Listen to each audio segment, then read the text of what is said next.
आज का हमारा जो विषय है, हल्का सा मुश्किल और विचित्र सा विषय है कि आपसी रिश्तों को कैसे बचाएँ?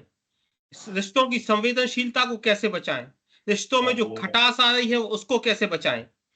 परिवार को कैसे बचाएँ? इन तमाम चीज़ों पर हम आप तमाम जानकारों से जानकारी लेंगे और ताकि हमारे दर्शकों को फ़ायदा हो, तो हमारे दर्शक इस समस्या को समझ सकें, जिस तरह की घटनाएँ घट रही हैं उनको समझ सकें।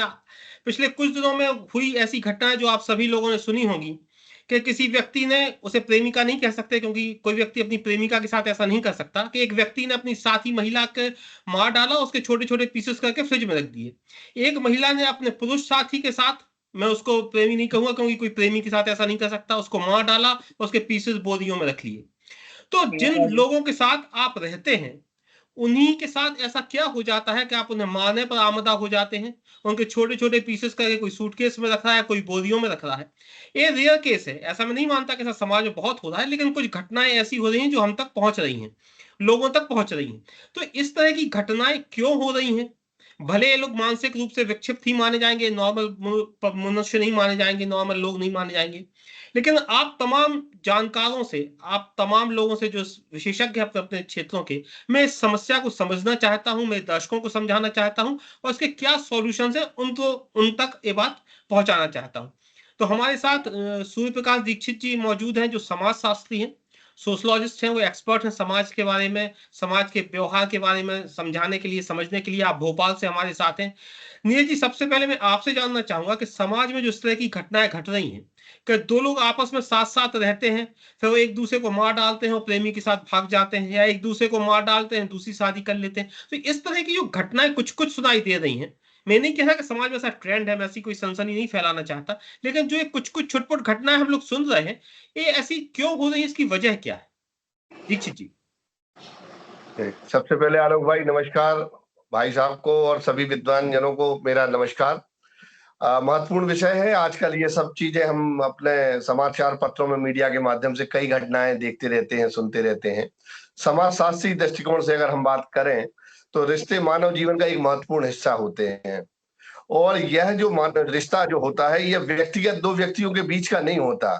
इसमें कई सामाजिक, सांस्कृतिक और आर्थिक जो कारक होते हैं, उन सभी से एक रिश्ता प्रभावित होता है। तो जब ये कोई रिश्ता टूटने की कगार पर होता है, तो उन्हें बचाने के लिए कई समाजशास्त्री दृष्टिकोण से समाजशास्त्र विश्लेषण भी करता है और उनको सिद्धांत बताता है कि किस तरीके से इनको सहेज के रखा जा सकता है, क्या कारण हो सकते हैं। तो अगर हम सबसे पहले बात करें तो समाज में रिश्तों का उद्देश्य सामाजिक स्थिरता को बनाए रखना होता है। जो भी रिश्ते हैं समाज में स्थिरता बनाए रखें। यदि कोई रिश्ता संकट में है तो उसकी मूलभूत संरचना, रिश्तों की मूलभूत संरचना होती है परस्पर विश्वास, आपसी समानता और सहिष्णुता। ये जो मूलभूत संरचना में जब परिवर्तन होता है तो रिश्तों में खटास और टकराव आती है, जो आगे टूटने का कारण बनते हैं। तो मूलभूत संरचना पे अगर काम किया जाए, अर्थात विश्वास पे, आपसी समानता, सहिष्णुता पे, तो उनको हम रिश्तों को पुनर्जीवित कर सकते हैं। इसी तरीके से एक थ्योरी आती है संघर्ष का सिद्धांत की। संघर्ष के सिद्धांत में हम देखते हैं कि कोई भी रिश्ता परस्पर किस वजह से, तो या तो प्रभाव से, या अहम से, या वर्चस्व की लड़ाई से, या संसाधनों के असमान वितरण जहां होता है, वहां रिश्ते टूटने की कगार पर आते हैं। तो जो ये जो वर्ग संघर्ष है, ये जो संघर्ष का सिद्धांत है, तो इनमें अगर हम किसी रिश्ते में, हम कोई एक रिश्ता हमेशा हावी रहे, तो दूसरा जो रिश्ता होता है वो असंतोष में रहता है और धीरे धीरे वो टूटने की कगार पर जा सकता है। तो इन्हें बचाने के लिए ये बहुत जरूरी है कि दोनों पक्षों को समान अधिकार और समान सम्मान मिलता रहे। अगर तीसरा दृष्टिकोण अगर हम देखें समाजशास्त्री, तो ये है प्रतिक्रियात्मक अंतःक्रिया। इसमें जो होता है वो होता है कि भाषा, संकेत और परस्पर संवाद या बातचीत, ये महत्वपूर्ण भूमिका निभाते हैं किसी भी रिश्ते को बनाने के लिए, बचाने के लिए, चला के रखने के लिए। अगर रिश्तों में किसी प्रकार की कोई गलतफहमियां हैं, तो प्रतिक्रियात्मक जो अंतःक्रिया होती है संवाद के माध्यम से और सहानुभूति के माध्यम से, तो ये सही शब्दों के चयन के माध्यम से, तो उन रिश्तों को हम सहेज के रख सकते हैं, अर्थात ये अन्यथा ये विघटन की ओर जा सकते हैं। जी, जी, महाभारत में एक अब हमने हम सुना है कि जब दो राहुल भाई जी के पास जाते हैं, उनसे पूछेंगे कि ये क्या मनोविज्ञान है कि जिससे आप प्रेम करते हैं उसी की हत्या कर देते हैं, उसी को छोटे छोटे पीसेज में काट देते हैं, फ्रिज में रख के आप रहते हैं, या बोरी में बंद कर देते हैं, आप अपने प्रेमी के साथ रंगरेलियां बनाते हैं, या ये प्रेमी के साथ मिलकर पति की हत्या कर देते हैं। तो प्रेम था या जो पति है उससे प्रेम था, इसमें प्रेमी कौन है समझ में नहीं आता। तो ये पूरा मसला क्या है, मैंने बात यहां तक कैसे पहुंच जाती है कि व्यक्ति अपने लाइफ पार्टनर की हत्या करने पर उतारू हो जाए। ये क्या मसला, इसके पीछे का क्या मनोविज्ञान है राहुल भाई जी? सभी साथियों को, मित्रों को नमस्कार। मैं आलोक जी, बड़ा कठिन मसला है ये, लेकिन एक बात जरूर है कि जो ये प्रेम के संबंधों का अपीयरेंस हो रहा है और किसी दूसरे जो हमारे अपने हिस्से हैं उनको हम मार के और एक नया जीवन शुरू करना चाह रहे हैं, मतलब हमारी अपनी अपेक्षाएं महत्वपूर्ण हो जाती हैं। सामने वाले का क्या होना है उससे कोई लेना देना नहीं, और उसको हम मौत के घाट उतार दे रहे हैं। मैं ये कह रहा था कि किसी भी व्यक्ति का समाज के अंदर, किसी भी समाज का जो निर्धारण होता है मूल्यों का और कुछ नियमों का, वो उत्पादन के संबंधों पर निर्भर करता है। अगर समाज में उत्पादन के संबंध और उसकी वितरण की व्यवस्था बहुत असमान है, तो इस हालत में प्रेम के जो मसले हैं, नैतिकताओं के जो मसले हैं, एक मनुष्य दूसरे मनुष्य का शोषण करने की जहां पर आजादी है, एक मनुष्य दूसरे मनुष्य का जब शोषण कर सकता है, तो यहाँ पर प्रेम के जो बैकग्राउंड में किसी भी मनुष्य के मस्तिष्क में चल सकता है, वो इकोनॉमिक गेन हो सकता है, क्योंकि तकलीफें आर्थिक तौर पे समाज में चारों तरफ व्याप्त है। तो इसका जो उसकी जो एक आर्थिक समस्याओं का जो रिफ्लेक्शन है, वो उसका सारे व्यक्तिगत जीवन में, व्यवहारों में, संबंधों में हर जगह अभिव्यक्त होता है। और इसलिए सूरी जी ने ठीक कहा कि जब तक वितरण की व्यवस्था समान रूप से और बराबर भागीदारी से नहीं होती है, और जो शिक्षा हमको दी जा रही है, क्योंकि उसका संबंध भी उत्पादन की व्यवस्था से वास्ता रखती है, तो हमको जो हमारे मन मस्तिष्क को बनाने वाला, डिजाइन करने वाला जो सारा का सारा जो व्यवस्था है, वो बहुत ही डिसरप्टेड है, वो खत्म हो चुका है। अब हमें अपने जी राहुल तरीके जी, से हमारे अपने साथ लिए संतोष सोनी जी मौजूद हैं, जो पिछले कई सालों से परिवार में काउंसलिंग कर रहे हैं, परिवारों को एक कर रहे हैं। लेकिन मैं आपके पास सबसे आखिरी में आऊंगा, जब तक ये पूरी समस्याएं सुन लूं, फिर मैं आखिरी में आपके ही पास, आप ही को समाधान करना है सबका। मैं अब जाता हूं देवदत्त जी दुबे के पास। देवदत्त जी दुबे, एक घटनाएं ज्यादा घट रही हैं या आप ज्यादा दिखा रहे हैं? देवदत्त जी दुबे वरिष्ठ पत्रकार हैं, और कई सालों से आप भोपाल में हैं, और पूरे देश में आपकी खबरें और विश्लेषण चलता है। तो मैं देवदत्त जी दुबे से पूछना चाहूंगा कि आप लोग एक इस तरह की खबरें अब ज्यादा दिखा रहे हैं या कुछ ज्यादा हो रही है? माजरा क्या है? लोग कह रहे हैं मीडिया वाले ज्यादा दिखाने लगे हैं, होती तो पहले भी थी ये घटना। क्या मामला है देवदत्त जी? नहीं, अब कोई बात छिपती नहीं है। ये बात सही है कि अब तो सेकंडों में सोशल मीडिया का ज़माना है, पूरे देश दुनिया में खबरें फैल जाती हैं। लेकिन घटनाएं बड़ी हैं, खासकर पारिवारिक संबंधों में। आप केवल पति पत्नी की बात कर रहे हैं, लेकिन बहुत सारे बहन भाई की, बाप बेटा की, बहुत सारी जो हो रहे हैं ये घटनाएं, जिन रिश्तों के लिए जान देने की अपने यहाँ परंपरा थी। मतलब एक तरह से ऐसा इतिहास अपना था कि सती प्रथा अपने यहाँ देश में होती थी कि पति खत्म हुए तो पत्नी जान दे देती थी, और आज जान ले रही हैं। तो ये बहुत सारी चीज़ें हैं कि किस तरह के हम युग में, अब आध्यात्मिक क्षेत्र में जाओ तो कहते हैं कलयुग आ गया, और अपन वर्तमान दौर में जाओ तो ये प्रतिस्पर्धी युग आ गया। भौतिक युग में जाओ, कली मतलब एक तरह से प्रतिस्पर्धा बढ़ गई, परिवार टूट गए, परिवार परंपराएं बिखर गई, और सोशल मीडिया, और जो या तो अवसाद में जा रहा है आदमी, और जी नशे के भी बहुत बड़े कारण हैं, जिसमें लोगों को समझ में नहीं आता कि वो सही कर रहा है गलत। और हर केस में लोग, ये पछतावा हुआ है लोगों को करने के बाद, ये घटनाएं करने के बाद, क्योंकि जिस उद्देश्य के लिए की जाती हैं हत्याएं, वो उद्देश्य फिर पूरा होता नहीं। मान लो आप प्रेमी के साथ किसी की पत्नी की हत्या करते हैं, फिर आपको जेल जाना है, और उसको भी जाना है जो सही। फिर आपके जो अभी हो भी रहा था वो भी नहीं हो पाएगा। तो ये लोगों को बाद में समझ में आ रहा है। आपने विषय बहुत अच्छा चुना है। मैं तो कहता हूँ आप कुछ लोगों के ऐसे मिलिए जो ये करने के बाद जेल से निकले होंगे, या उनके परिवार जैसे कई ऐसे इंटरव्यू करिए, तो वो दिखाइए कि कैसे लोग पछतावे होते हैं।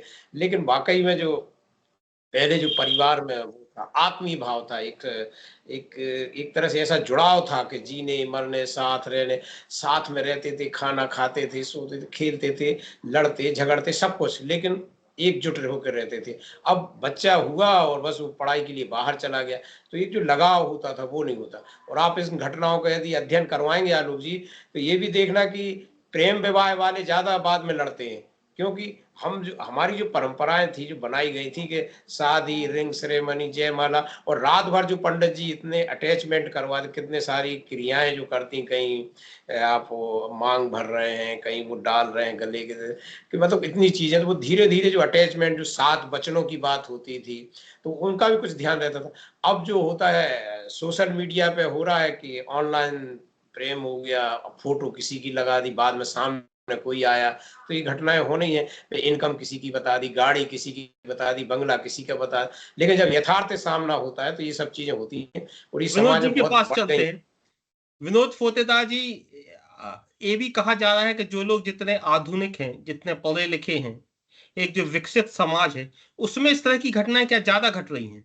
क्या कहेंगे आप? विनोद जी, आपका माइक बंद है। हाँ, सॉरी, सभी को मेरा नमस्कार। देखिए, समाज में जब करेक्टरलेसनेस आती है, करप्ट समाज, करेक्टरलेस समाज, और जब सोसाइटी में कम्युनिकेशन नहीं आता, इसमें अमीर और गरीब कुछ नहीं करेगा। घर में बच्चे और पेरेंट के बीच में कम्युनिकेशन नहीं है, आइसोलेशन है, वो ट्रस्ट करे, अपनी प्रॉब्लम किसके साथ डिस्कस करे पता नहीं, क्योंकि आप उसके ऊपर बहुत सारे दायरे बांध देते हैं कि वो खुल के बात नहीं कर पाता है। ये तो घर की बात हुई। इंस्टीट्यूशनल फ्रेमवर्क जाए तो किसके पास जाए? हमारे एक आईटी सेक्टर के ही बेचारे, उसने कुछ टाइम पहले सुसाइड किया था, तो वो गए थे जज साहब के पास। अब जज साहब ने तारीख पे तारीख लगा दी, और उनका बेचारों का आज आपने मेरे ख्याल से कल का पेपर अगर पढ़ा होगा कि वो सच ही होगा कि तारीख पे तारीख लगा दी और बेचारे ने सुसाइड कर लिया। कल के पेपर में एक जज साहब के यहाँ पे मेरे ख्याल से कुछ फायर वायर लगी थी, और वहां बहुत कुछ निकल आया, खजाना ही निकल आया भारत सरकार का वहां से। तो ये इतना भ्रष्ट समाज जहां पे सबका ग्रीड की ओर ही जा रहा है दिमाग, कम्युनिकेशन है नहीं, इंस्टीट्यूशनल फ्रेमवर्क पे कोई ट्रस्ट नहीं करता है, लोगों के घरों में हीरे जवाहरात और पता नहीं करोड़ों अरबों के निकल रहे हैं, और एक दूसरी साइड से फ्रस्ट्रेशन है समाज में जहां पे लोगों के पास नौकरियां नहीं है। तो ये स्वाभाविक सा है कि जब तक टीवी सीरियल्स में कैरेक्टरलेसनेस दिखाई जाएगी, मूवीज में कैरेक्टरलेसनेस को ग्लोरीफाई किया जाएगा जैसे वो कुछ आम सी बात है, समाज में मेरे पड़ोस में कौन रहता है और मैं पता करने की कोशिश नहीं करूं, और मैं अपने बच्चे को एकदम बिल्कुल फ्रीडम दे दूं कि कहां से कौन आया है, और उनके संबंध बढ़ जाए आपस में, और बाद में एक का मर्डर हो जाए, जो आज के अखबार में जो हेडलाइन थी, वो कहीं से आ गए, वो मोल मलात गाड़ी में ले लिया और उसका मर्डर कर दिया बेचारी का। फिर ग्रीड, जो 2 दिन पहले का केस था, टीचर थी, हस्बैंड और परिवार ने तंग कर लिया और उसका मर्डर। वो बेचारी कहाँ जाए? अब पुलिस के पास जाए या न्याय वालों के पास, पुलिस के पास जाए तो पहले वही हरास करना, सवाल ऐसे उल्टे सीधे पूछेंगे, तो ट्रस्ट ही नहीं है, किसी इंस्टीट्यूशन पे ट्रस्ट नहीं है, सोशल या सरकारी। तो ये समाज में ट्रस्ट लाने की बहुत जरूरत है। हम जब आपस में बात करें और अपना करेक्टर ठीक करने की कोशिश करनी चाहिए सबको। कहाँ ये रामराज की बात की जाती थी, कहाँ श्री कृष्ण के आदर्श होते थे, और कहाँ ये बहुत बड़ा गैप है। विनोद जी, आपने बहुत महत्वपूर्ण सवाल उठाए हैं। हमारे साथ सीनियर एडवोकेट आकाश शुक्ला जी हैं। आकाश शुक्ला जी, हम आपसे 2 बातें जानना चाहते हैं। पहली बात आपसे जानना चाहते हैं कि अगर आपको अपने प्रेमी के साथ या प्रेमिका के साथ, पति या पत्नी के साथ नहीं रहना है, तो आप तलाक दे दीजिए, कानूनी बहुत सारे प्रावधान है, अलग हो जाइए। तो ये सब झंझट करने की क्या जरूरत है कि आप हिंसा पे उतारू हो जाए, आप कानूनी रूप से अलग हो सकते हैं। पहला। दूसरा, जो विनोद जी ने सवाल पूछा आपसे, वो मैं आपसे दोबारा पूछूंगा। पहले आप इसका जवाब दीजिए कि इतने कानूनी क्या प्रावधान है, वो हम लोग को बताइए, कि ताकि बिना किसी झंझट के आप अलग हो जाएं। जी आकाश जी। देखिए, एक तो आदमी जो कानूनी प्रक्रिया है उससे, उसकी उलझन में पड़ने से बचता है। क्या है, आपको अगर तलाक लेना है किसी पत्नी से, एक तो आपको आपका उद्देश्य बताना होगा, क्या परेशानी है, किस कारण से तलाक लेना चाहती हैं आप।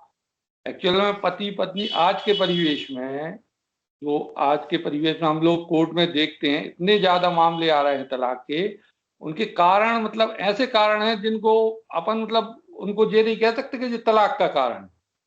छोटी छोटी सी बातों पे आदमी तलाक लेने खड़ा हो जाता है। मतलब आपके थोड़े से मतभेद हुए आप में और आप कोर्ट में, मतलब ईगो, महिलाओं का ईगो बहुत पावरफुल होता है और आजकल कोई झुकना नहीं चाहता, ना औरत ना पुरुष, दोनों अपने ईगो के लिए लड़ते हैं। और छोटे, जहां आपका ईगो बढ़ा और आप पीछे, कोई समझौता करने के लिए तैयार ही नहीं होता। तो क्या कोर्ट में आप जाएंगे तो तलाक लेने के लिए सबसे पहले तो आपको उचित कारण बताना पड़ेगा, और उचित कारण नहीं बता पाएंगे आप तो आपको तलाक नहीं मिलता है।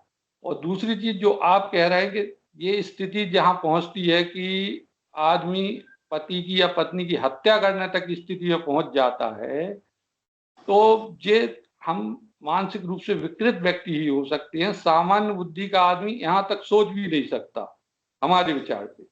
जी और जो आकाश जी। एक मैरिटल अफेयर, मतलब विवाहोत्तर संबंध, आज क्या है, आज के परिवेश में औरतें भी नौकरी करने जा रही हैं, पुरुष भी बाहर नौकरी करते हैं। तो क्या है, जब औरत नौकरी करने जाएगी तो अपना जो साथी है, मतलब जो ऑफिस में काम कर रहा है, उसके साथ बोलेगी, बोलेगी, बातचीत करेगी, बैठेगी, काफी पिएगी, चाय पिएगी।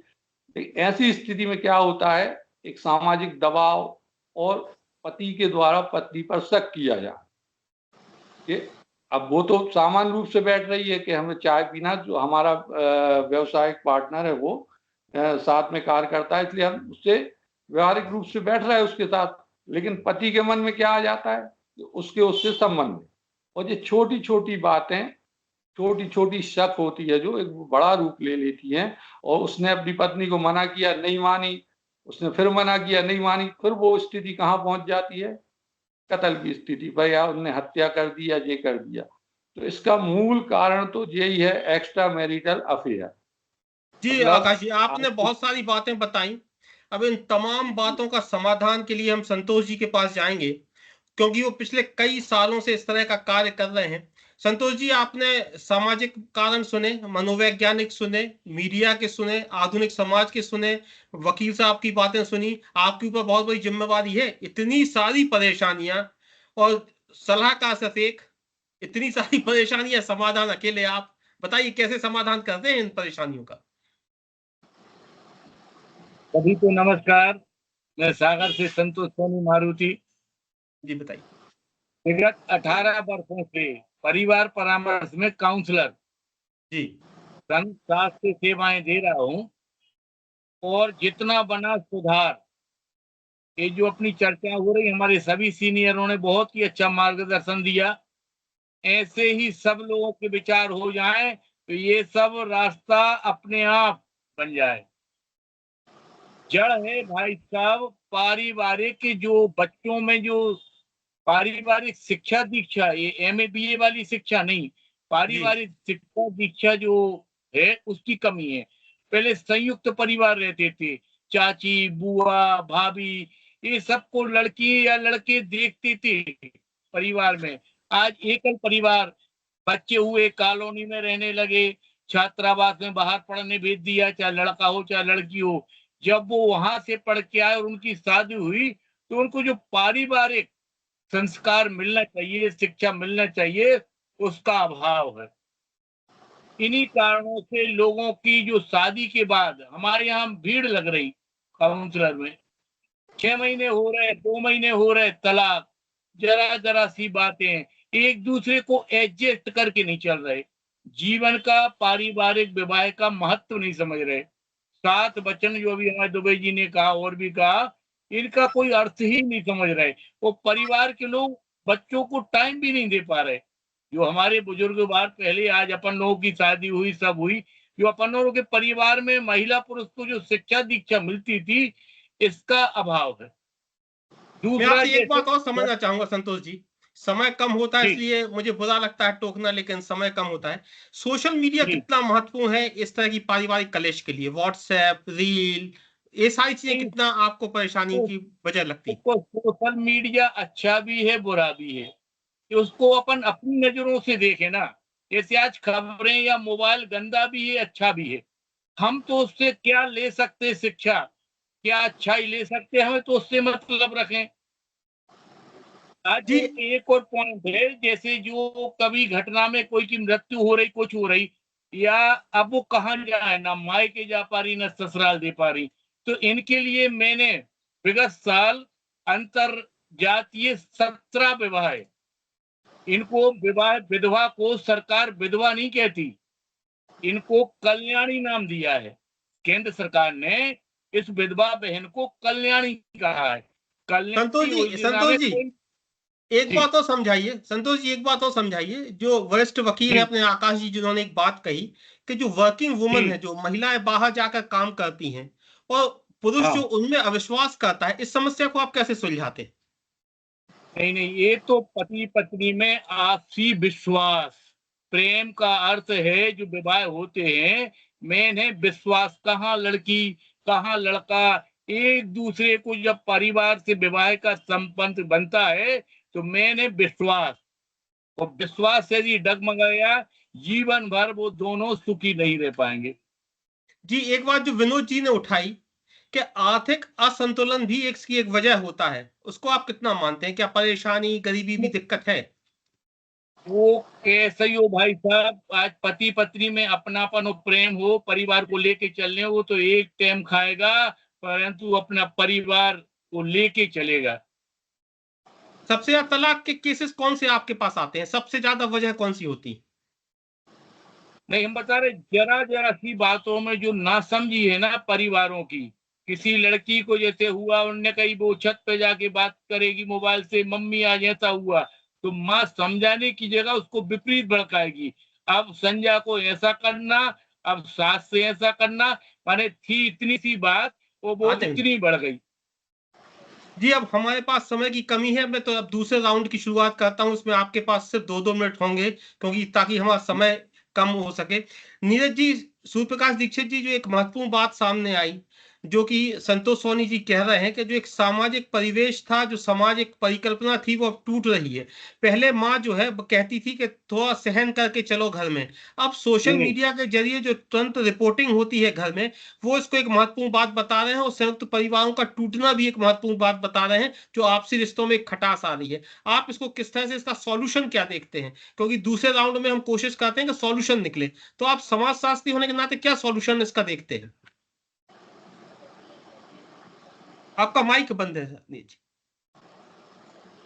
अगर हम समाधान की बात करें, उपाय की बात करें, तो सबसे बड़ी बात है कि जो रिश्ते जिन वजह से टूट रहे हैं उन वजहों पे हम काम करें, सामाजिक आपसी संवाद बढ़ाएं, त्याग और समर्पण की भावना बढ़ाएं। आज का जो आर्थिक युग है, जिसमें कि गैर मूल्य जो है वो ज्यादा प्रचलन में है, लोगों में कहते हुए सुना जाता है कि मैं वो मेरा जीवन एक बार मिला है, हम बार बार नहीं जीते, तो हम अपनी मर्जी से जिएंगे।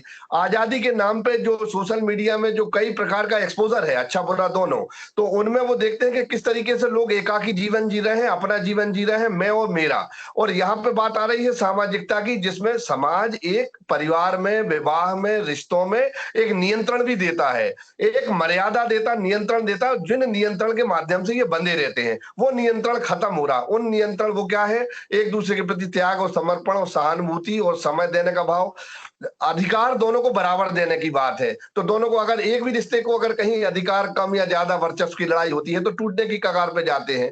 आर्थिक को मैं इसलिए जिम्मेदार मान रहा हूं कि जब से वैश्वीकरण हुआ है तब से ये इन रिश्तों का मूल्य कम हो गया है, पैसा बड़ा चीज हो गई है। कल भी पेपर में हमने देखा कि उसका अपना क्रिकेटर का तलाक हुआ 4.5-5 करोड़ को लेके, 1.5 साल कुल हुआ है। तो हम कहीं ना कहीं देखें कि दहेज के जो वो है वो बदल गए, स्वरूप बदल गए। अब उस तरीके से ना पैसा लेके इस तरीके से पैसा ले रहे हैं कि 5 करोड़ रुपए दे दो, 1.5 साल में इतना कुछ हो गया, तो उन्होंने इतने करोड़ रुपए की मांग की, कोर्ट ने कहा 5 करोड़ रुपए इनको दे दो। तो कहीं ना कहीं मुझे लगता है कि सभी कारण संकुल है, इंटीग्रेटेड है, सभी कारण महत्वपूर्ण है, लेकिन इनमें सबसे ऊपर अगर मैं व्यक्तिगत रूप से रखूंगा तो पैसे को रखूंगा।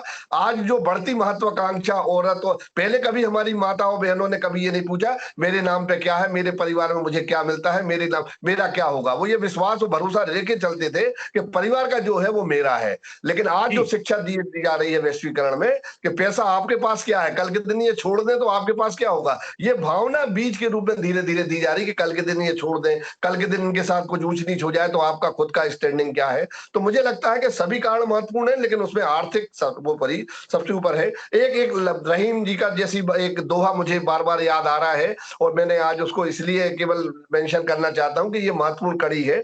रहीम जी ने कहा है कि रूठे सुजन मनाइए ज्यों रूठे 100 बार, और रहीमन पुनि पुनि पोइयो जैसे मुक्ताहार। तो आज की डेट में वो भावना अब खत्म हो गई है कि हम रिश्तों को मनाएं, क्योंकि उनकी इंपॉर्टेंस कम हो रही है। रिश्तों की परिभाषा एक संबंध के रूप में है कि हम कॉन्ट्रैक्ट है, हम दूसरे रिश्ते भी फिर से पैदा कर सकते हैं। जिम्मेदारी राहुल भाई जी की है, अपन उनसे बात करते हैं। राहुल भाई जी, बिहेवियर, व्यवहार आपकी जिम्मेवारी है। प्रेम कम हो रहा है, पैसे की बात ज्यादा हो रही है।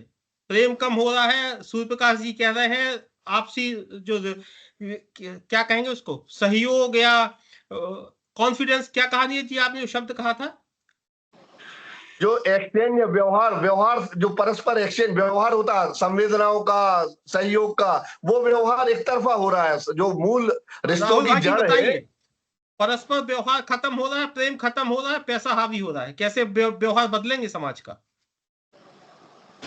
माइक चालू करिए राहुल जी। राहुल जी माइक।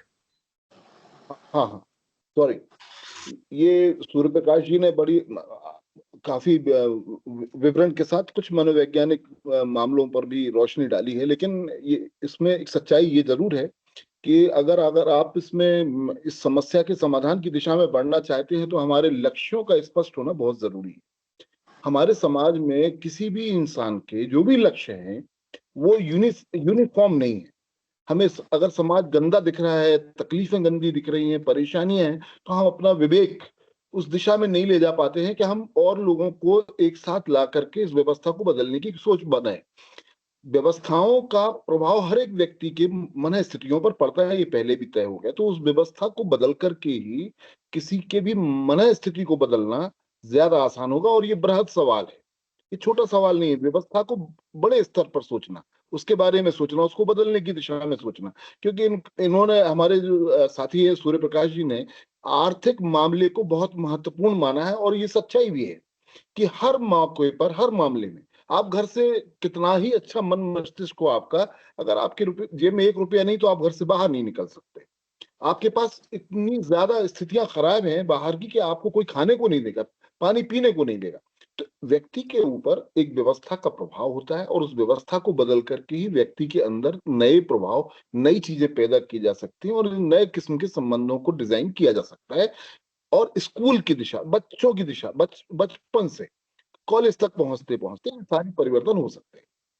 देवदत्त जी, आपसे एक आपके ऊपर आरोप है और एक आपसे सवाल है। पहले मैं सवाल पूछ लेता हूं कि मीडिया की क्या भूमिका हो सकती है समाज जिस तरफ जा रहा है उसमें एक पॉजिटिव बात फैलाने की, पॉजिटिव वेव फैलाने की, में क्या भूमिका मीडिया की हो सकती है? आरोप में बाद में लगाऊंगा जी। देखिए, मीडिया तो रोल अदा कर रहा है। पहले तो अकेले तीजा व्रत होता था औरतों का पति की आयु के लिए, अब उन्होंने करवा चौथ को इतना हाईलाइट कर दिया है। यदि इसका असर होता तो मुझे लगता है संबंध बहुत प्रगाढ़ हो जाते। लेकिन वही होता है, जैसे हम सुबह अमूल्य वचन आते हैं, वह फॉरवर्ड कर देते, आत्मसात नहीं करते। ऐसे ये एक तरह से मैनेजमेंट का जो युग है, तो मैनेजमेंट हो गया कि उसमें वो साड़ी, मेकअप और वही सब, लेकिन जो भावना थी वो चली गई। तो मीडिया वाकई में कई चीज़ों को बहुत हाईलाइट करता है, लेकिन जो चीज़ है, जो अंदर से, जो भाव, जो नैतिकता, जो आत्मीयता, वो सब परिवार में ही आएगी, जो देखते हैं बच्चे। अब एक किसी और मुद्दे पे अपनी चर्चा हुई थी, जब ये बात आई थी सामने कि कितने रिश्ते तो अपने खत्म होते जा रहे हैं। एक अकेला बेटा है तो ना बुआ है, ना कोई और रिश्ता दूसरा बचा नहीं, ना भाभी, ना मतलब कोई रिश्ते नहीं बच रहे हैं। तो ऐसे में जो रिश्ते बचे हैं, कम से कम उनको सहेजने का काम है। और मीडिया इस तरह की चीजें दिखाए कि जो लोग ऐसा कर लेते हैं, तोड़ लेते हैं, वो उससे ज्यादा कष्ट में रहते हैं जिस कष्ट को रह के ये घटनाएं करते हैं। वो कम है। वो तो यदि एक बार बैठ जाए, काउंसलिंग हो जाए, समझ लें, या अपने यहाँ जो अध्यात्म बड़ा अच्छा था कि जो प्रारब्ध में या जो ऊपर से जोड़ी बन के आई है, या जो आप बाप बेटा, ये अपने बस में नहीं रहता कि हम कहाँ जन्म लें, ये तो प्रकृति या ईश्वर तय करता है कि हम, तो जो ईश्वर का मान के यदि आप उसको निभा ले जाए, जो पहले निभाने की परंपरा थी, वो आजकल ईगो सिस्टम, बहुत सारी चीजें जो आ गई आधुनिकता की, इसके कारण ये चीजें बढ़ी। अन्यथा आर्थिक क्या, महाराणा प्रताप के साथ पत्नी ने घास की रोटी खा के जीवन जिया, सीता जी वन वन भटकी, कहा तो सुने विनोद रानी। जी, अब आपके ऊपर जो आरोप है उसका जवाब दीजिए। इतने सारे लोग हैं, राहुल भाई जी हैं, विनोद फोतेदार जी हैं, नीरज दीक्षित जी हैं, आकाश शुक्ला जी हैं, संतोष सोनी जी हैं, ये वे तमाम लोग हैं जो अपनी पत्नियों के साथ इतने अच्छे से रहते हैं। आप इनकी खबर नहीं दिखाते, लेकिन एक कोई व्यक्ति अगर अपनी पत्नी को मार दे तो आप उनको सनसनी फैला देते हैं। लगातार वही वही खबरें दिखाएंगे, ऐसे दिखाएंगे लगेगा पूरा सारे पति लोग अपनी पत्नियों को मार रहे हैं, सारी पत्नियां अपने पतियों को मार रही हैं। तो आप नेगेटिव खबरें ज्यादा दिखाते हैं, इसका जवाब दीजिए। तो ये तो एक सामान्य चीज है कि ऐसा रहना ही है, प्रेम से शादी हुई है, परिवार चलाना। लेकिन जब नहीं रहता तो हम बताते हैं कि ऐसा रहते। और पत्रकारिता में वैसे कहा ही जाता है कि कुत्ता यदि आदमी को काट ले तो वो खबर नहीं है, यदि आदमी कुत्ते को काट ले तो वो खबर है। तो ये तो होता ही है, लेकिन जो सामान्य चीज है वो तो सबको पता है, ये होना ही चाहिए। इसमें कोई आप वो नहीं कर रहे, तीर नहीं मार रहे अपनी भाषा में, ये तो रहना ही, आप इसी के लिए शादी हुई है, इसी के लिए। लेकिन जब आप ऐसा नहीं कर रहे तब दिखाना पड़ता है कि देखो ऐसा भी हो रहा है। ये है मीडिया, तो वो ये कि उसको सबको जरूरत है और सबको शिकायत है उससे। जी विनोद जी, आप कुछ कहना चाह रहे थे, बताइए। देखिए, हर बच्चे का एक रोल मॉडल होता है, और मेरे ख्याल से पेरेंटिंग जब हो रही होती है तो पेरेंट्स को बहुत जरूरी ध्यान देना चाहिए कि मेरे बच्चे का रोल मॉडल कौन है। और अगर आप उस पर ध्यान नहीं दे देंगे तो उसका रोल मॉडल सत्य नडेला भी हो सकता है, उसका सुंदर पिचाई भी हो सकता है, और उसका कोई ऐसा क्रिकेटर भी हो सकता है जिसने तीसरी शादी के बाद भी डिवोर्स किया, या कोई फिल्म स्टार होगा कि जो बार बार अपनी शादियां बदल रहा है। तो ये थोड़ा सा, उसके अजीम प्रेम जी भी हो सकते हैं, इन्फोसिस के नारायण मूर्ति जी भी हो सकते हैं। तो ऐसे बहुत सारे लोग हैं जो समाज में रोल मॉडल बच्चों के बन सकते हैं। और पेरेंट को अगर ये नहीं पता कि मेरा बच्चा किस दिशा में जा रहा है, एटलीस्ट वो ध्यान दे दे, नंबर 1। और दूसरा, जो मतलब ये विषय जो है, अभी हम उसकी बात कर रहे थे कि लेडी घर में थी, जो ग्रीड है, ग्रीड अनलिमिटेड सी बनी जा रही है। अगर आप मूल्य कारण देखोगे उसको, चाहे वो आकर्षण की ग्रीड है, या चाहे वो पैसे की ग्रीड है, या बेटर लाइफ जीने की ग्रीड है। हम आपकी, मेरी और ये 10 यहाँ पे पैनलिस्ट की बात नहीं कर रहे हैं, या जिनके नाम मैंने लिए अभी उनकी बात नहीं कर रहे हैं। हम उनकी बात कर रहे हैं जिनके दिमाग में ये है। तो उसमें थोड़ा सा पेरेंट्स का, और फिर इन लोगों को अगर सेपरेट होना है, ये उस जगह ना पहुंचे कि वो मर्डर कर दे दूसरे आदमी का। उसको अगर ग्रीड है, उसको रिश्ते से बाहर निकलना है, तो उसके लिए कोई इंस्टीट्यूशनल फ्रेमवर्क अगर सिंपल हो कि उसको डिवोर्स चाहिए तो दफा हो जा, उसको निकाल दे, लेकिन वो मर्डर तो ना करे दूसरे का।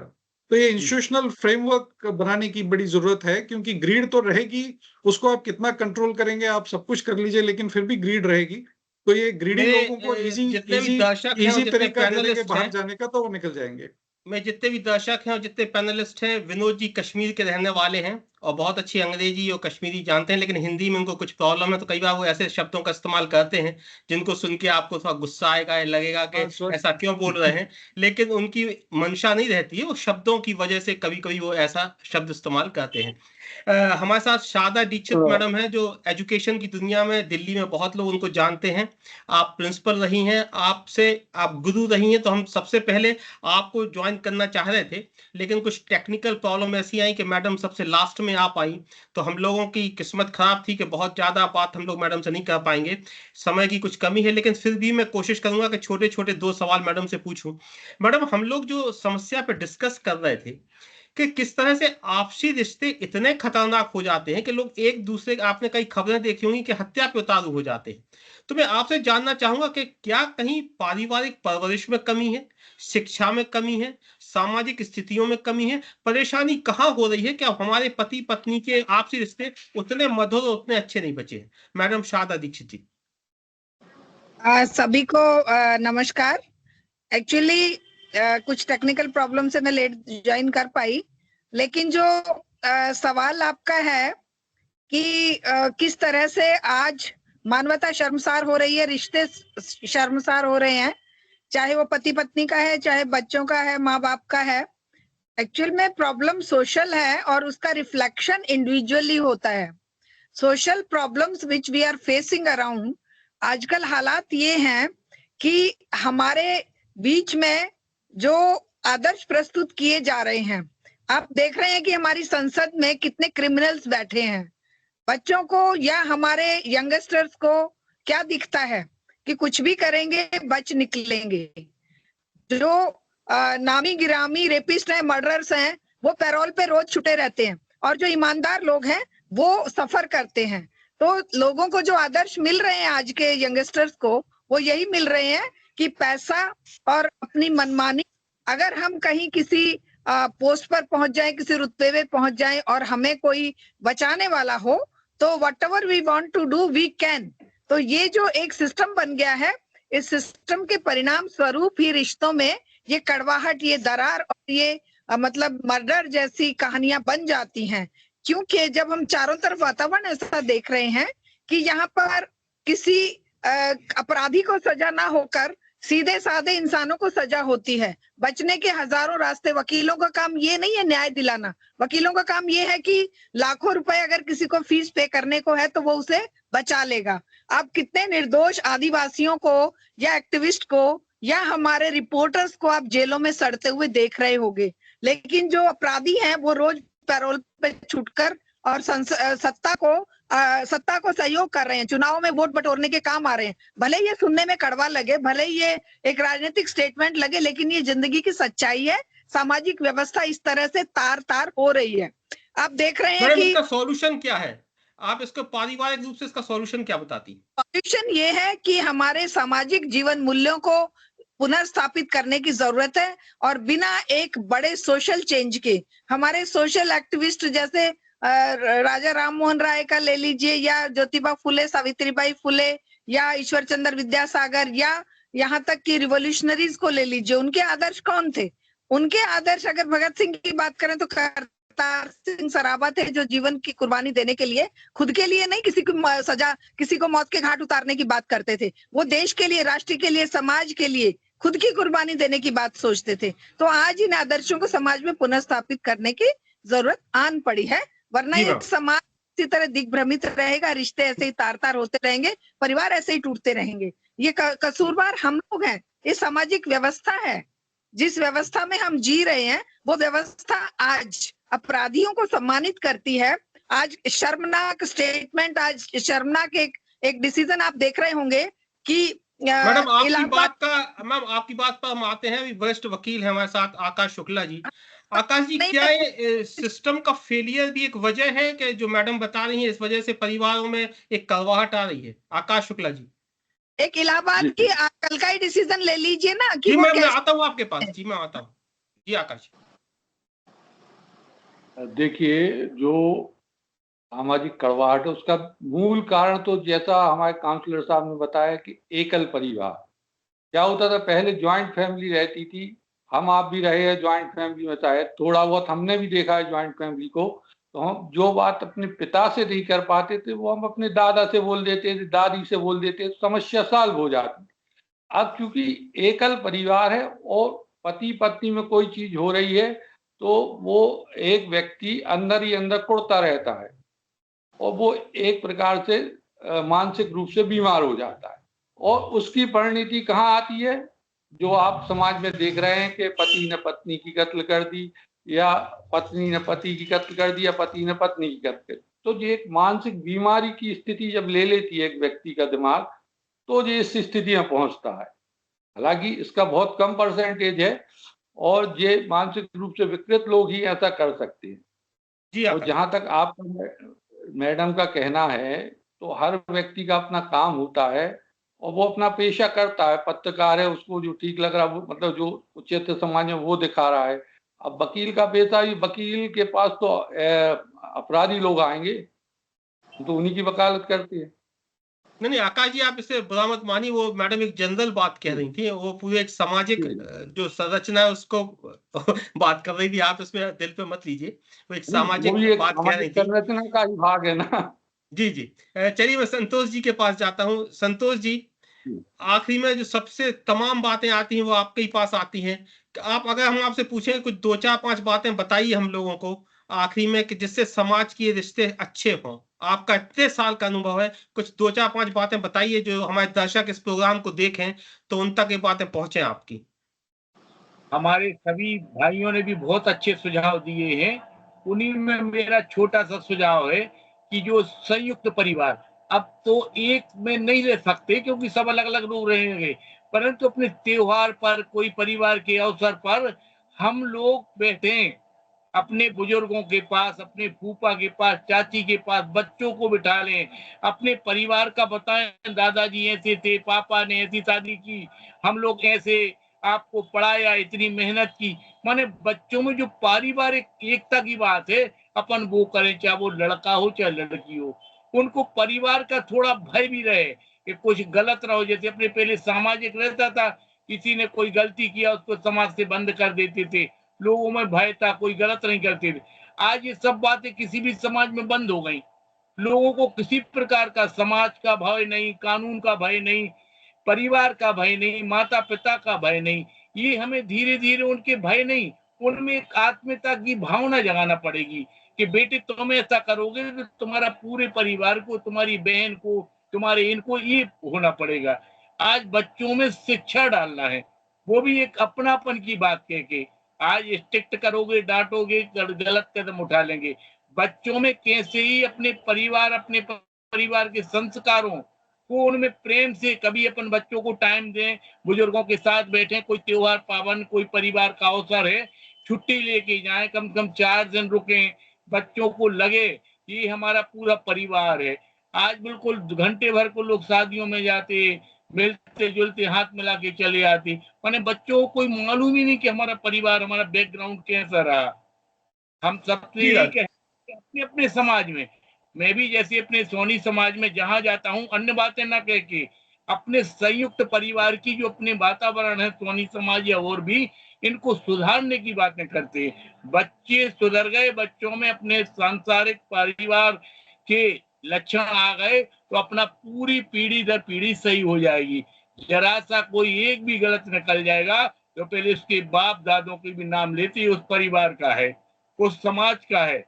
कोई करेगा तो नहीं, सोनी समाज से हुआ, वो व्यक्ति बाद में आएगा। हमें उनको समझाना ये सब चीजें कि देखो आज तुम्हें कोई गलती करोगे, चाहे वो लड़का हो चाहे लड़की, आज समाज, परिवार पूरे पे उंगली उठेंगी। बच्चों को ऐसे संस्कार दो कि बच्चे कोई गलत, बच्चे या छोटे से भी वो देखे तो उनकी मित्रता किससे है, बच्चे जा कहाँ रहे हैं, कोई मतलब नहीं रखता। बच्चे किसके साथ घूम रहे हैं, लड़की किसके साथ जा रही हैं, मुंह बांध लिया, अपने पापा के सामने से निकल जाते, कपड़े चेंज कर लेती लड़की, बुरा ना लगे कोई। उनको ये समझाएं तो, डांटे नहीं, भाई ऐसा करने से ऐसा होगा बेटी। संतोष जी, अपने आपकी बात बहुत महत्वपूर्ण थी, सारी बात इंपॉर्टेंट मेरा थी। और कार्यक्रम के आखिरी में मैं जब आज शारदा मैडम से रिक्वेस्ट कर रहा था कि आप मेरे साथ आइए तो मुझसे नाराज थी। उन्होंने 2 बातें कही कि एक तो आप समय कम देते हैं और टोकते हैं। लेकिन मेरे घर में मैडम 18 लोग टीचर हैं, तो मैं ये बात जानता हूँ कि टीचर्स को विस्तार से बात कहने की आदत होती है। दूसरा, उनके जीवन में कोई टोका-टाकी करने वाला नहीं होता। लेकिन मैडम हम लोग, ये मजबूरी होती है कि हमें समय पे कार्यक्रम खत्म करना होता है, तो आप मुझसे नाराज मत होइएगा। लेकिन मैं कोशिश करूंगा कि अगली बार से आपको ज्यादा समय दूं। लेकिन फिर भी मेरा एक आखिरी सवाल संतोष सोनी जी के बाद आपसे एक और छोटा सा सवाल है। मैडम, एजुकेशन में क्या काम किया जाए, एजुकेशन में किस तरह से किया जाए, क्या इसकी भूमिका हो कि रिश्ते अच्छे हों? मैं चाहता हूं कि आप अपनी बात 2 मिनट में रख दें ताकि समय से हम अपना कार्यक्रम समाप्त कर सकें। शारदा मैडम। देखिए, शिक्षा का तो हालात जो है आप देख रहे हैं। दो ही तरह की शिक्षा और दो ही तरह के विचार जमाने में दुनिया में होते आए हैं। अभी जो सोनी जी कह रहे थे, पारिवारिक वातावरण बहुत महत्व रखता है, लेकिन ये व्यवस्था हमें क्या सिखा रही है? इंडिविजुअलिज्म सिखा रही है। आज पूरा समाज, पूरी की पूरी जो हमारी व्यवस्था है वो इंडिविजुअलिज्म के चारों तरफ घूम रही है। हम बच्चे को जन्म से ही व्यक्तिवाद सिखा रहे हैं कि बेटा तू पढ़ ले, बस तू बड़ा बन जा, तेरे आसपास चाचा ताऊ दादा दादी किसी की परवाह मत कर, बस तू पढ़ ले। उसे रिश्तों का महत्व, उसको उसके आसपास क्या हो रहा है वो उससे कट ऑफ करके बच्चे को केवल एकांत में बैठा दिया जाता है और उसको कहा जाता है तू पढ़ ले। वो किताबों के ज्ञान को ही उन्होंने पढ़ाई समझ लिया है। और ये जो प्रोडक्ट है इस वातावरण का, वो बच्चे क्या करते हैं, उन बच्चों को एक वो जैसे उसके कान बांध दिए जाते हैं ना घोड़े के, कि भाई तू सीधा सीधा चल, इधर उधर मत देखना। इस तरह का वातावरण जब बच्चे को दिया जाता है तो वो चाहे कलेक्टर बन ले, चाहे वो डॉक्टर बन ले, चाहे इंजीनियर बन ले, उसके जीवन में खालीपन रहता है, क्योंकि everyone is the product of this system. अब कोई पेड़ अगर मान लो खुले में वातावरण में अच्छी तरह से पल्लवित होता है तो उसकी महक अलग होती है, और अगर कोई वे में एक पेड़ को लगाया जाता है तो वो मुरझा भी जल्दी जाता है। यही बात आज परिवार लोगों के जीवन में हो रही है। कितना सब कुछ भी अचीव करने के बाद खालीपन उनको लगता है, क्योंकि सोशल वैल्यूज उनको नहीं सिखाई जा रही हैं। सोशल वैल्यूज या नैतिक वैल्यूज के नाम पे किताब हाथ में पकड़ा देने से पढ़ाई नहीं होती है। वो सोशल वैल्यूज परिवार में, समाज में और एक सुंदर वातावरण में बनती हैं, जो कि आज हमारी इस व्यवस्था में, हमारे इस सामाजिक वातावरण में गायब है। हमें ये पूरा का पूरा सिस्टम इस समझदारी के साथ हम सबको प्रयास करने की जरूरत है कि हम कहाँ जा रहे हैं। हमारा जो प्रयास होना चाहिए, ये नई पौध हमारे सामने जो हमारे युवा हैं, उनको केवल हम यही नहीं कर सकते कि भाई अभी जैसे सोनी जी कह रहे हैं कि बच्चों को अपने साथ लेके बैठे और बच्चों के साथ हम टाइम पास करें। अब परेशानी इतनी है कि आदमी 12-12, 14-14 घंटे की ड्यूटी करके इतना हरा थका टूटा होता है कि उसे खुद की होश नहीं होती है, कैसे वो बच्चों में, परिवार में। और ये भी एक विडंबना है कि हर किसी को जॉब के लिए अपने घर से बाहर, गांव से बाहर, शहर से बाहर और यहाँ तक कि कंट्री से बाहर जाने की मजबूरी हो रही है, क्योंकि वो सॉरी, टाइम की हमारे साथ मजबूरी है। आपकी बात बहुत अच्छी थी, बहुत रोचक थी।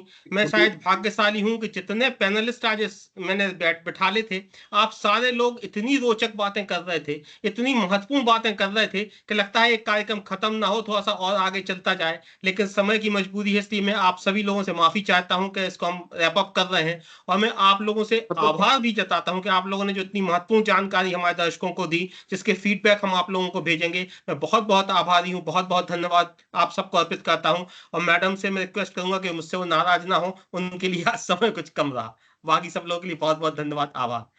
चलिए, बहुत बहुत धन्यवाद। नमस्कार।